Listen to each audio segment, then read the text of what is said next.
Olá, sejam todos muito bem-vindos à série de vídeos apresentando os países associados à Aliança Político-Econômica BRICS. Neste trabalho, eu, Heloísa Miranda, vou apresentar para vocês as políticas linguísticas da Arábia Saudita. E essa série ela vai estar separada em 5 vídeos. O primeiro sendo sobre políticas linguísticas de língua oficial, o segundo sobre políticas linguísticas educacionais, o terceiro sobre políticas linguísticas no meio de comunicação e principalmente na mídia, o quarto sendo políticas linguísticas e a equipagem dessas línguas, e por último, políticas linguísticas externas. Sendo assim, nesse primeiro, que é esse agora que eu vou estar apresentando a vocês, eu vou estar falando um pouquinho sobre como é o BRICS, como ele foi criado, qual é a situação atual da Arábia Saudita nele, já adiantando, dando um spoilerzinho, tem questões assim de se a Arábia realmente está ou não está no BRICS, se ela realmente aceitou, se não aceitou, e nós vamos dar uma olhadinha melhor nessa situação. Em seguida, eu vou explicar um pouquinho sobre como se encontra o contexto atual do país, para então a gente chegar no tópico principal, que vai ser sobre as políticas de língua oficial. Sendo assim, quero que vocês fiquem aqui para que vocês vejam com mais detalhes como que está acontecendo a política linguística da Arábia Saudita. E não esqueçam de acessar também o site Projeto Cúpula dos BRICS, feito pelo professor Gilvan Miller, juntamente a outros alunos da UFSC, porque lá vocês vão encontrar, além do restante dos vídeos dessa série, vão ver as pesquisas feitas sobre esses mesmos tópicos, só que pela perspectiva de outro país. Enfim, sem mais delongas, vamos ao vídeo. Mas então, o que é o BRICS? BRIC, sem o S, é um acrônimo para os nomes dos países como Brasil, Rússia, Índia e China, que foi criado por um analista da Goldman Sachs, um banco de investimentos americano multinacional, em um artigo de economias emergentes no ano de 2001.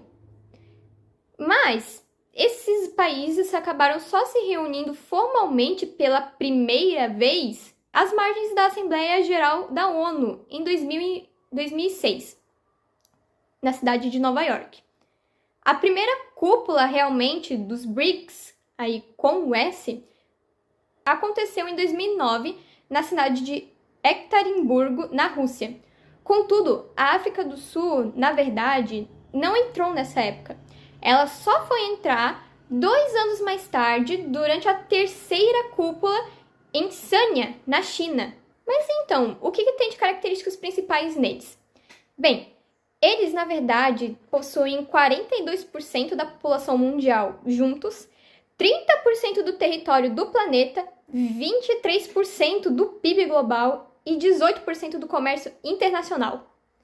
Seus objetivos principais são principalmente fortalecer essa cooperação econômica, exercer políticas sociais entre seus membros, ter um aumento de influências desses países na governança internacional, melhorar a legitimidade e equidade da participação e eficiência desses países em instituições globais e, por fim, impulsionar o desenvolvimento socioeconômico e sustentável, principalmente quando se fala de inclusão social. Em agosto de 2023, veio uma tentativa de admitir outros países dentro deste bloco. Os países foram a Arábia Saudita, o Egito, Emirados Árabes, Etiópia e Irã. Contudo, a Arábia Saudita ainda não havia aceitado formalmente naquele ano o convite. E até hoje, na verdade, ela não aceitou. Ela está lá como um dos países que podem sim entrar por cumprirem com os pré-requisitos, porém, ela não aceita justamente por conta de ter questões políticas ali envolvidas, principalmente com os Estados Unidos, que a impedem de entrar. Principalmente porque ela quer visar o maior lucro entre esses acordos e com os norte-americanos, é um acordo muito mais favorável. A Arábia Saudita está sob controle dos Estados Unidos neste quesito. Agora, vou apresentar para vocês algumas informações básicas de como é constituído o Reino da Arábia Saudita.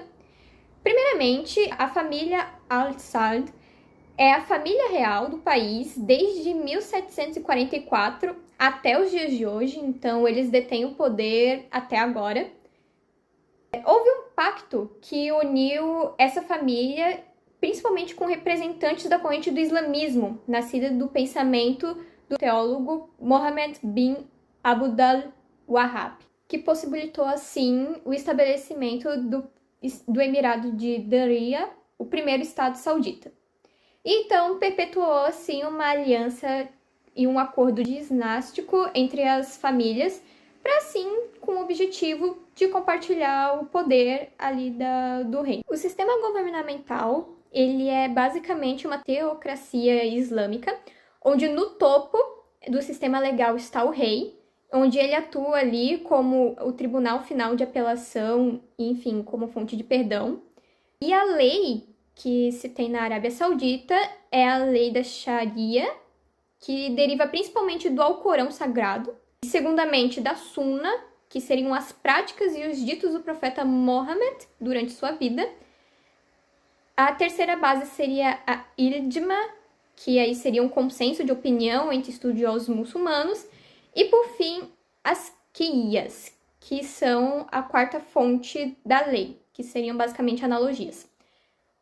Então, percebe-se, enfim, que a Arábia Saudita tem um governo, uma sociedade, uma cultura que gira em torno da religião islâmica, onde costumes, deveres, valores, hábitos de vida são basicamente próprios de dentro do Alcorão. De cidades principais, o Reino da Arábia Saudita tem Riad, com a população de 5,7 milhões, isso datado em 2013, que é onde o príncipe herdeiro e atual líder do país está, que é o Mohammed bin Salman.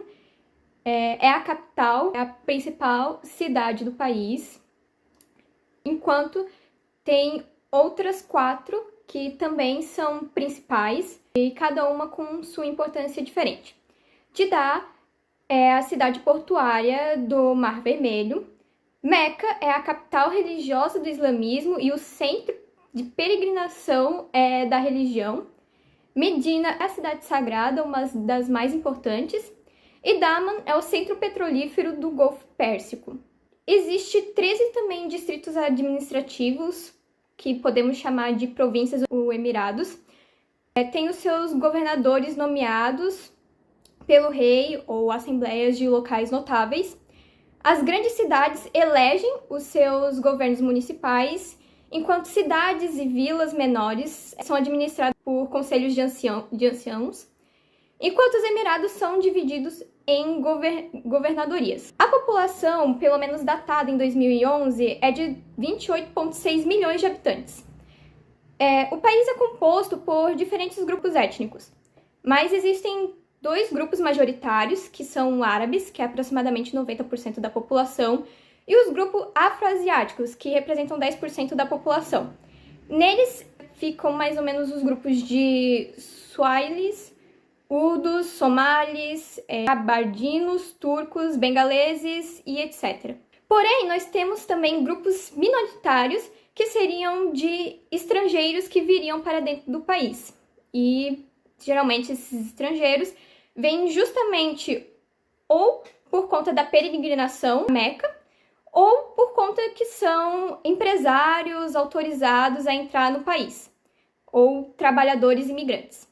E seriam indianos, que são 1,2 milhão, egípcios, que seriam 1,1 milhão, paquistaneses, que seriam 778.600, filipinos, 460 mil, bengaleses, 446.200 e iemenitas, 424.300. Agora, passando para o tópico de língua oficial, O caso da Arábia Saudita é um pouquinho complexo, por mais que possa não parecer, pois os artigos 1 e 39 da Lei Básica de 1993 explicam e especificam que a língua falada na Arábia Saudita é o árabe clássico, ou seja, o árabe que está escrito ao Alcorão. Ele é tanto a língua oficial para documentação, quanto para educação, quanto, enfim, para vários setores do país. Contudo, existem várias variedades de árabe dentro do país, que seriam basicamente subdialetos. Existem 3 principais, que são os mais falados, que é o árabe Najd, que é falado por 46,5% da população, que ele fica ali na região central do país. Existe o árabe Hijaz, que ele é falado na costa, principalmente na costa oeste, que tem 35% da população falante. Além disso, temos algumas outras línguas que são faladas, mas a Arábia não considera muito, que é Fars, que é uma das línguas remanescentes do árabe antigo, principalmente falado pela população localizada na montanha de Haifa. É uma língua estável, ela não é ensinada nas escolas e as gerações mais novas estão adotando outras línguas, então ela está realmente em risco assim, de desaparecer. Existem outros dialetos árabes também entrando no país, como o egípcio e o levantino, e temos línguas estrangeiras no país também, como o inglês, que ele é principalmente usado pela população mais jovem e também é ensinado nas escolas, e isso será falado no vídeo de política linguística educacional. E também temos línguas de sinais sauditas. Além disso, tem um pouquinho também de línguas estrangeiras, o francês e o alemão. Essas línguas estrangeiras vêm principalmente por conta dessa questão de trabalhadores e empresários do exterior que vêm fazer negócios dentro do país e que acaba se tornando muito necessário. Afinal, a Arábia Saudita ela tem diversos acordos com os Estados Unidos, por isso que o inglês ele é muito importante, e acaba que essa imigração para dentro do país de outros empresários ajuda a aumentar a quantidade de línguas dentro do reino. Agora, vamos entrar no tópico de diglossia do árabe. Para que a gente consiga caracterizar a diglossia na língua, precisa ter alguns elementos que sejam muito aparentes. O primeiro dele é que deve existir uma literatura antiga, que haja uma variante que seja elevada ou, enfim, prestigiada da língua. E para isso, deve haver diferentes contextos que mostram essas variedades bem delimitadas, principalmente entre a variante elevada e a variante baixa. A variante baixa também ela deve ser adquirida primeiro pela população do que a variante elevada, já que a elevada seria adquirida por meio da educação. Além disso, deve haver um investimento muito contínuo em cima da padronização elevada. E assim, a gente consegue perceber como o árabe na Arábia Saudita pode sim se enquadrar nesse caso de diglossia, já que o árabe clássico do Alcorão, ele é encontrado principalmente dentro das escolas e dentro da esfera mais social e formal, enquanto o árabe de Najd, ele é falado por uma grande parte da população do centro do país, contudo em contextos cotidianos. Mas estudiosos apontam que há um surgimento de várias modalidades que estejam se localizando entre essa forma elevada e essa forma baixa, o que acaba criando, não consistindo mais na existência dessas duas formas com suas fronteiras bem delimitadas. Então, o que leva a crer que talvez o cenário acabe mudando e acaba não sendo mais um caso de diglossia. Necessita-se que há mais estudos em cima disso, vai demorar ainda mais um pouco, porque a política do Alcorão clássico acaba sendo muito forte em cima da sociedade da Arábia Saudita, o que acarreta em uma contínua expressão do árabe clássico, contínua disseminação do árabe clássico em meio à população. A população também não irá deixar de falar seus subdialetos, pelo menos em contextos cotidianos, dentro de ciclos familiares, dentro de ciclos de amizade, enfim, em contextos formais. Contudo, acaba que ainda assim há uma certa instabilidade em cima dessa diglossia, por mais que grande parte nesses estudos em cima da diglossia caracterizam que sim, ela existe, ela é marcada e ela deve ser extremamente considerada. Chegamos ao fim do nosso vídeo, espero que vocês tenham gostado. E daqui a pouco vão vir mais, então estejam ligados. E nos vemos na próxima!